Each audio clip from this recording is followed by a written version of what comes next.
Well, hello again, everybody. You join me once again, working on the Maestro. Now, today we're going to do something very important, like clearly, obviously, the most important thing we could do to the car. I mean, I've got all the kit ready to do the braking system, including a new master cylinder, all new wheel cylinders. I've got replacement brake calipers, brake pads, discs, the whole lot. But we're going to do something even more important today than braking. Who needs to stop? We're going to replace the radio. Now, this may sound a little bit of a silly thing to do, but I've actually got to replace the door handle on the driver's side anyway. And to do that, I have to take the door card off. And while doing that, I might as well do the speakers. It's not going to really take me that long. Fun fact, I have probably installed 500 to 600 radios in my life. Once upon a time, I worked at Halfords here in the UK, which is an automotive supplier place, and I was actually on the forefront of fitting DAB radios and things like that when they first came out. So I've had a little bit of experience, I would say. And back in the day as well, when I was younger, and I didn't mind beating up my ears so much, I also had cars packed with subwoofers, amplifiers. Yeah, I spent a lot of money on car audio. Anyway, you might be asking why on earth I want to replace the lovely cassette player in this car. Unfortunately, the cassette player doesn't actually work properly. Only one side of the audio comes out right for a start. The parts are pretty much impossible to get to repair it anyway, from what I understand. And also, in this day and age, as much as I love originality of like radios and things and the way they look, I need Bluetooth. Because I'm self-employed as well, I get phone calls all day long, and that'll just mean I have to answer my phone, because if I don't answer my phone, I don't get work. And if I don't answer my phone with a hands-free kit, I get points on my license. And I don't fancy doing that. We're going to start off by showing you what's going in the car today. So in front of us we have the components we're going to be fitting today. We have got the Pioneer DAB and Bluetooth radio, which I actually took out the original Maestro that I had fitted in there, and is a good unit. With that, we also have a DAB window film strip antenna. We have the replacement door handle for the one that is now broken again in the car, and hopefully this time this one will actually last. We also have the conversion harness to convert it to ISO standardised radio wiring. We have a set of Vibe speakers for front and rear. These ones I actually also had in the previous Maestro, because the ones that were in there were totally blown. And a Bluetooth microphone for, well, making phone calls. So now you've seen what's going in the car, let's whip off this door card on the driver's side and start going to work. Okay, so let's get started. One of the first things we need to do is pop off this door handle, and that requires a Phillips screwdriver to do that. The next thing we need to do is pop off the window winder. And I'm using a little flathead to lift up this plastic bit here, which will reveal a little bolt. And that is an 8mm bolt. Simply pop that on and hold this in place and start undoing. Right, then I'll get to a point where you can pop your little extension bar on and just wind it back by hand. There we go. And that comes off with all the trim as well, and we pop that neatly on the floor out the way. So with that off, we can also pull the handle surround off. And the next step is going to be screws. There's a bunch of screws underneath here, because we've got to get this section off too. So we've got to get the little pull handle off. We've got to get this bottom section off here as well. And I didn't actually fully screw this lot in when I replaced the door handle the first time, because I knew I'd be taking off again in the not too distant future to do the speakers anyway. And as it also turned out, the door handle broke again. Yeah, fun times. Ooh. Yeah, I definitely didn't put that many screws in here at all. Oh, that screw is literally loose as can be. Okay, one more screw here, and this whole thing should just pop off.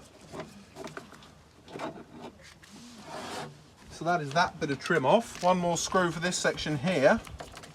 There we go. All starting to come off now. And then this should simply, if you get underneath the clips, there's got little plastic clips under here. Get your fingers right by them and give it a yank.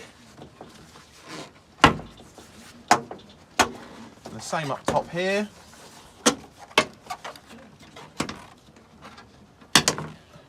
Look at that. That's I mean, this clip has decided to stay in. That likes to happen sometimes. So I'm going to peel this back and let's have a look at what has happened to the door handle. Okay, I can see what's happened to the door handle here. So what's happened is there is a metal rod that attaches to the door handle section itself, and that has come off. It's obviously just come off when being moved around or something like that. or I didn't seat it properly, possibly. So, fortunately, I just have to clip that back on. I'm probably going to use a set of pliers as well to just bend it ever so slightly to stop it from being able to come out again. And then fingers crossed, we'll have happy days. I won't actually have to take the whole door handle off. As you can see, that is literally the outside door handle. And this little plastic section here is where a rod should go. And here is that rod popped back into place. Now, what I think might have actually happened is that rod may not have been seated fully in the bit of plastic here. So I have pushed that in harder. It's given it a good firm click now. So fingers crossed that won't come undone anymore. We can now actually open and close the door from the outside. Moment of truth. Oh, lovely. Look at that. So problem number one is fixed. Okay, with this particular situation now taken care of, it is time to remove the speaker itself. This is pretty simple, just 4 screws holding it in here. Now, the speaker didn't seem or sound blown or anything like that, to be honest with you, but I had these upgraded Vibe ones, and I like the sound of these Vibe paper cone speakers in particular. In fact, I'm quite a sucker for paper cone speakers just in general. One of the reasons is when you get the kind of the volume up just about right, where you're starting to get to the point where there's just before mechanical distortion is setting in, they actually sound quite sweet. And especially if you listen to like a lot of rock and guitar-based music, like I do, it ends up kind of accentuating the sound. Obviously, they don't handle bass response as well as more plastic cones and things like that. But you know, it's one of those things I can forgive it for. So quite simple here now. I literally just have to unplug this connection and unplug that connection, and away we go. So connector-wise, on these particular speakers, the larger connection here with the stripe on the wiring is the negative, and the smaller connector here is the positive. Now, I find a lot of the time with automotive audio wiring, the connection with the stripe on it is generally going to be negative anyway, which is different from how I do home audio wiring. A lot of people do home audio wiring and other things like that, is where the connection and the cable with the stripe on it would actually be the positive, but that's just how it seems to be in the automotive land. And with these replacement speakers, the smaller connection is actually the negative, which is interesting because on here, the smaller connection is the positive. So I'm just going to chop those connections off and I'm going to solder them onto the speaker. I will use the existing radio to test that it works first quickly, and I'll do that by kind of bodge pushing it on. You can hear what I mean about the cassette head not sounding right, because yeah, it just comes out very strange out of the right hand side channels on all the car speakers. So yeah, this cassette player would need repairing anyway. But now we know the wiring actually works, we can solder that on. But if we go to FM radio quickly, in a lot of dry weather, but it is feeling quite chilly. You can actually see that the speaker is working properly and the polarity is correct. If you get the polarity wrong on the speakers, it will sound awful. There'll be no bass response and it will just not be a good sound. So you'll be able to tell pretty easily. So one of the things you also want to do that I figure I should mention here when installing speakers is checking the depth of your door pockets to the glass. Now here I've rolled the window down so I can see exactly how deep the speaker is. Now when I chose these replacement speakers, I specifically chose ones which would actually still stay within this area here of the rain protection bit, which goes on to stop moisture getting into them, and that is because I would know they will not touch the glass and you know, make any connection with it and start scraping the glass or rubbing against the magnet on the back or potentially pulling the wires off. So yeah, that's something you should think of when you are replacing speakers in a car. Now remembering that this larger connector here with the stripe on it is the negative wire. Also, you will definitely want this little spacer block in first before you start putting wires on. Otherwise you'd have to desolder everything and then resolder it, and yeah, not ideal. I'm just going to pop a screw in there for a second to hold that into place so it doesn't keep falling out or anything like that. Also going to be suggesting putting some heat shrink over it, so that way you can put a bit of heat shrink over the terminals to stop any extra moisture getting into things. First off, negative wire. Strip that off a little bit and pop some heat shrink over. Now what's good about this wire is there's actually no signs of corrosion or anything like this. What can sometimes happen with speakers being indoors is you can cut off a connector and the corrosion has made its way, when water's dripped onto it, all the way down into the actual sleeving of the wire, and you have to keep chopping it back until you find a bit of wire which is no longer corroded, because you can't solder onto corroded connections and it's just not going to be good. You're going to introduce resistance and you're going to have a bad time. And let's do the same with the other. Snipped off, stripped back, yet again a bit of heat shrink, And now what I'm going to do is I'm going to get the replacement speaker, and if you can notice, there are some holes here. What I'm actually doing is I'm going to feed the cable through the holes, wrap it round, and then solder over that. So you've got the solder joint, and you've got a mechanical joint stopping it from coming off too. So first we go with the negative connection, which is going to bash through here like so. I'm going to twist it round a little bit. I'm going to grab some solder, and with one hand I'm going to tin my iron. I'm just going to run that initial tinning on top of the connection here a little bit, and then I'm going to very precariously rest the speaker on the sill, and I'm going to start soldering over that connection there. And you probably can't see it that well, but that is that connection soldered. I'm just going to run over it again with the iron a little bit. There we go, that's better. That has flown even better than I initially had it to flow. Then I just push my heat shrink over, and then that'll look like so it will cover the connection. Normally I would say use the back of the soldering iron or a heat shrink gun. I am going to use a lighter because I've done this a load of times. And there we go, with a little bit of heat from the lighter, that ends up shrinking over quite nicely. Exact same for the other side. Twist the wire around the terminal. So the terminal will look a little something like that. Grab our soldering iron again and start flowing the solder over the connection. Yet again, we're going to slip over the heat shrink. We grab the lighter out again.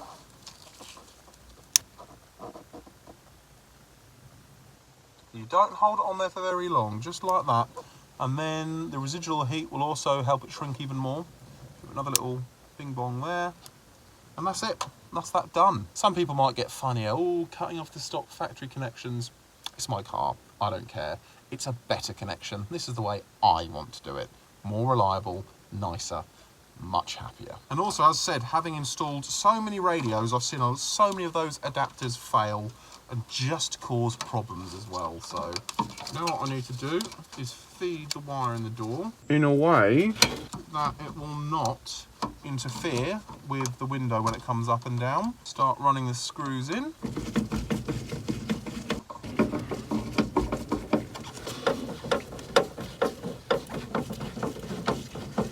The speaker is fitted. Let's test it quickly. Is that Clyde speaking?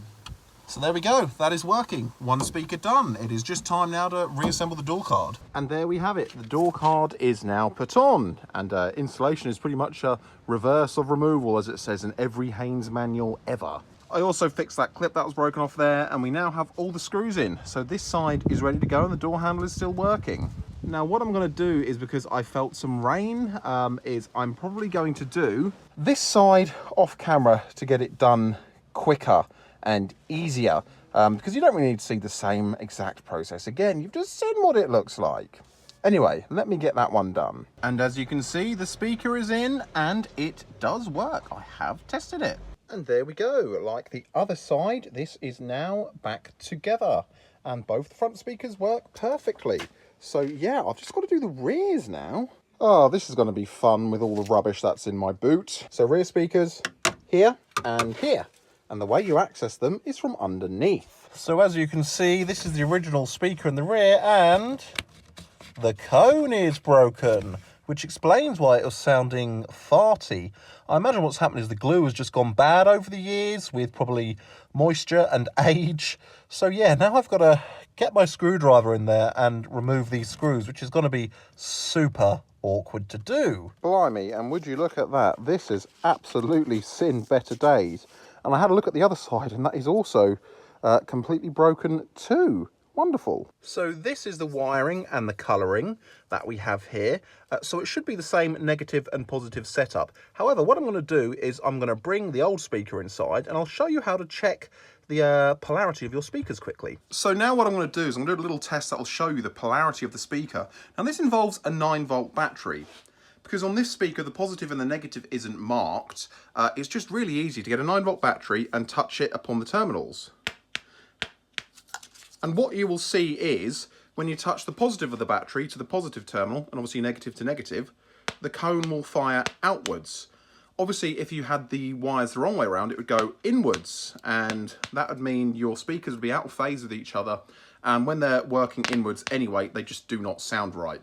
So yeah, a quick little tip to show you how to test the polarity of your speakers. Now, I'm going to be honest, because these are easy access, I'm not actually going to cut off and solder the terminals for now. I can actually push this on and it stays there pretty well. So what I'm going to do, just in case I change how I'm going to wire things up, because I may put an amp or something in here later at some point, I'm just going to push these connectors on and I'm going to screw them back in. So there we go, both sides are now installed. I didn't really bother filming it because it's so fiddly under here and cramped. And yep, Score goals and cause defenders problems. both of the rear speakers work, which is good. Okay, excuse the awkward camera angle I have here, but it's now time to take the factory radio out. So for this, you need a couple of radio release keys, and they just slide into the sides of the radio like so. Just these little pins. You slide them in, push to the side, and you can see that the radio is starting to come out. Now, sometimes these can be a little awkward. You might have to slide them in again and unlock. But it is coming. There we go. And that is the radio out. Oh, look, someone's even been nice and put the radio code on it. Now, on the back here, we've got some very non-standard wiring, but that's okay because we have the wiring harness adapter that I showed earlier. So first of all, we'll pull out the antenna cable, disconnect the main power one, actually. Oh, and you can see that that is just slot out. I'm going to have to look back at the footage and see which one of that just came out of. Joy of joys. And then we pull the speaker cable out. Joy. And that's it. That is the radio itself out. Okay, so having looked, as I suspected, and also starting to match the wiring harness up here, this one had actually flopped out of this connector here, which is for the yellow wire, which is the 12-volt constant power from the battery. I should just be able to, there we go, push that back in. I might need to hold that in while I'm actually plugging in the connector itself, because it may not want to stay in. Got two little tabs that I open up, and I love some of these ISO connectors. They're so not great at going in, especially with some of the cheaper aftermarket kind of wiring harness bits. There you go, clipping in there. And then this one will just bosh on and clip onto, and will now provide that power again. So that is fine. So with the other one here, I may need to actually plug it in and double check, because I didn't look at which way it was when we did front and rear cabling. Now I think this is the front from memory. In fact, no, the colours don't match up here, so that's not a problem. I'll just push it into place and it won't be too hard to just nip out again and have a look at. There we go, that's that one in the right way round, and it will tell you here, gives you the little dots and the bits.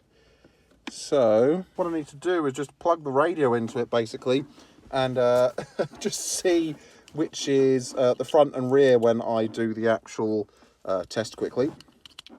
So plug in this part of the ISO wiring harness and the power portion of the ISO wiring harness.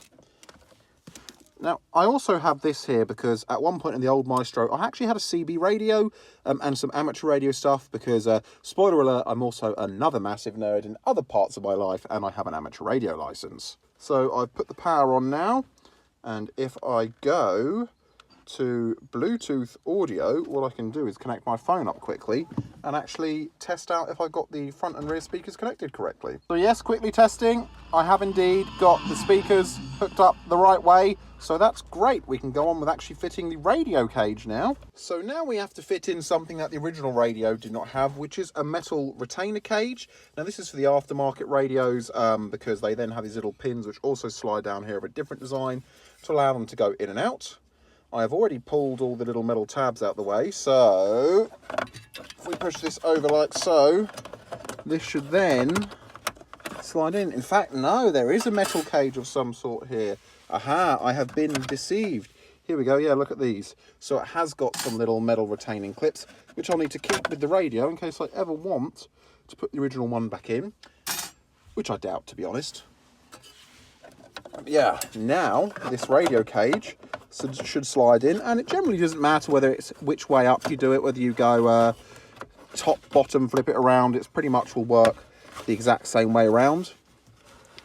And as you can see, I'm sliding said radio cage in, and it's a nice tight fit, which is good. Now, because this has been fitted previously, some of these metal tabs can sometimes get in the way, and you have to bend them out with a screwdriver, like so. And now, there we go, we push that, bend that back up, and that's in. So what I now have to do is use a screwdriver to bend these metal pins back into place.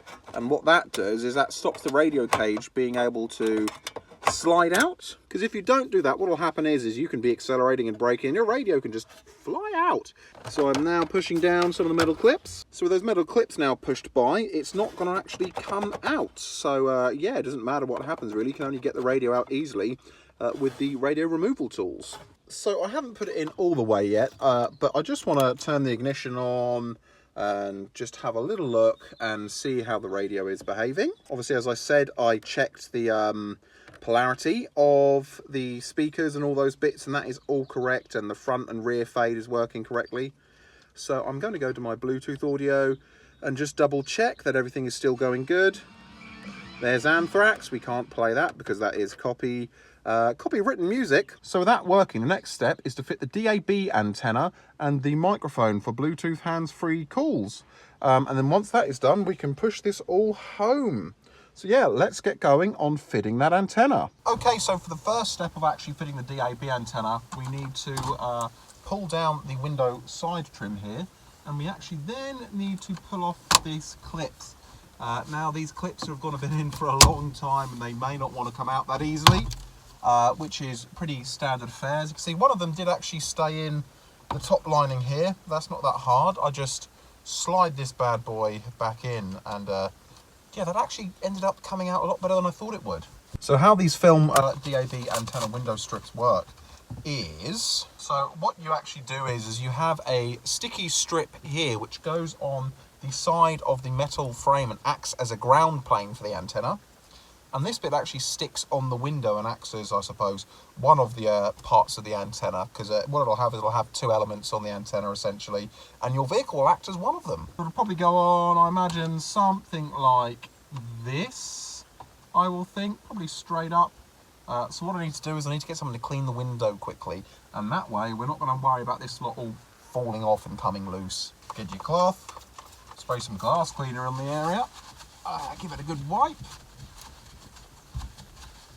So the first bit I'm actually going to stick on is the antenna section here. Now what we do is just get it as fairly close to the top of the windscreen, and that's good. So that'll then clip onto here, and I've positioned it in a way where there's enough play on this part to move around and wrap out on the ground plane part. Peel the film back of this, and you can see it reveals a copper surface on the back, and that sticks directly over to this, and then that can just go into the groove of the windscreen there, and that'll stick out the way.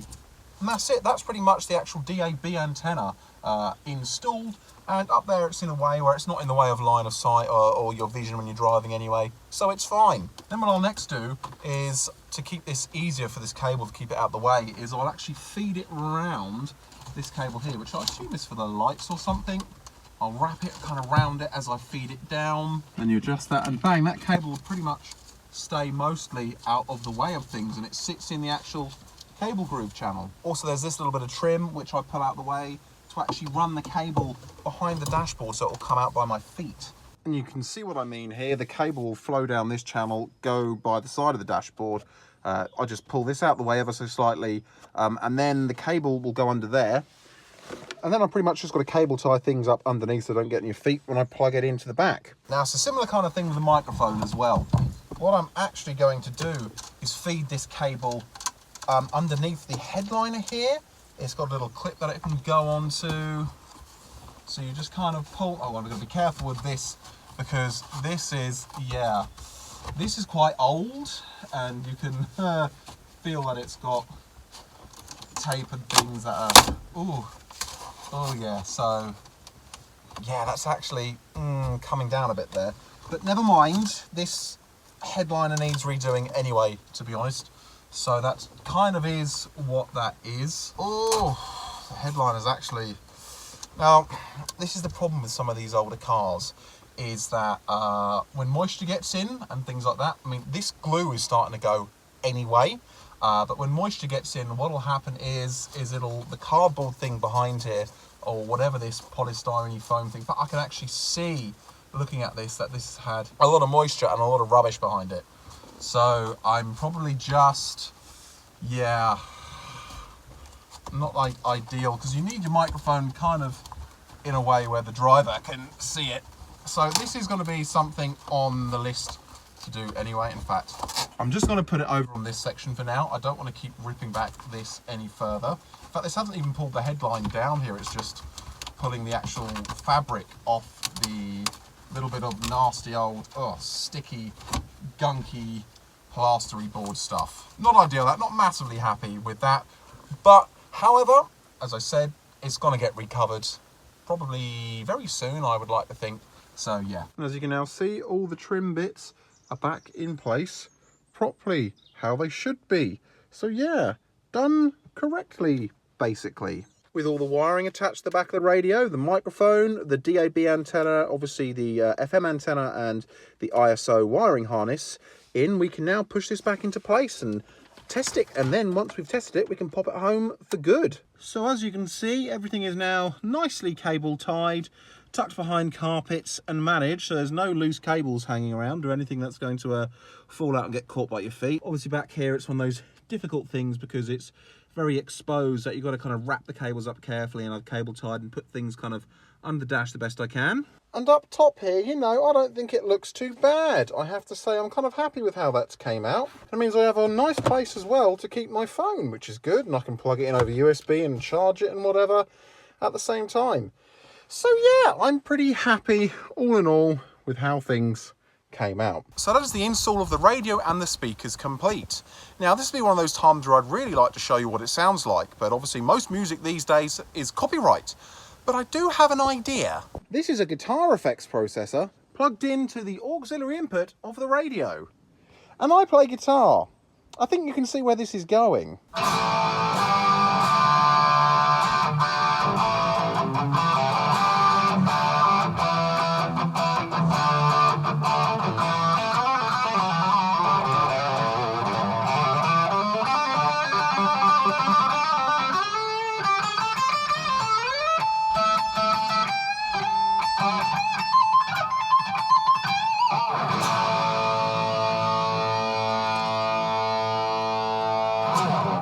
I don't think that's a speaker test you see very often on YouTube, to be honest. But I have to say, I'm impressed with how these little speakers sound. So until the next video, as always, I am Will. This is me doing something ridiculous, really, as always. And I'll see you in the next video.